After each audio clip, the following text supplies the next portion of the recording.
నిజంగానే కడియం శ్రీహరి గారు ఇంతకు ఈయన ఏ కులం వాడు, ఏ సామాజిక వర్గం వాడు, ఈరోజు ఏ సామాజిక వర్గంలో రిజర్వేషన్లు అనుభవిస్తున్నాడో ఆయన సొంత ఊరికి శాసనసభ నుంచి అన్ని పార్టీల నుంచి నిజ నిర్ధారణ కమిటీ వేసి నిజ నిర్ధారణ కమిటీ ముందల విచారణ జరిగి ఆయన శీలాన్ని ఆయన నిరూపించుకోవాల్సిన అవసరం ఉన్నది.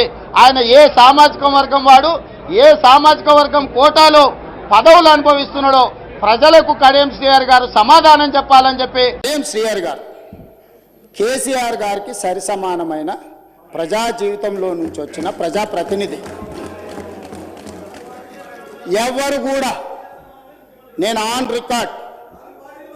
రికార్డ్ నేను చెప్తున్నా, కడియం శ్రీహరి గారి నిబద్ధతను నిజాయితీని ఈ దేశంలోనే ఎవరు ప్రశ్నించజాలరు.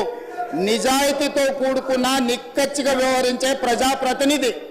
ఎన్నో మంత్రి పదవులు చేపట్టిన అవినీతి మచ్చలేని మంత్రిగా పనిచేశాడు.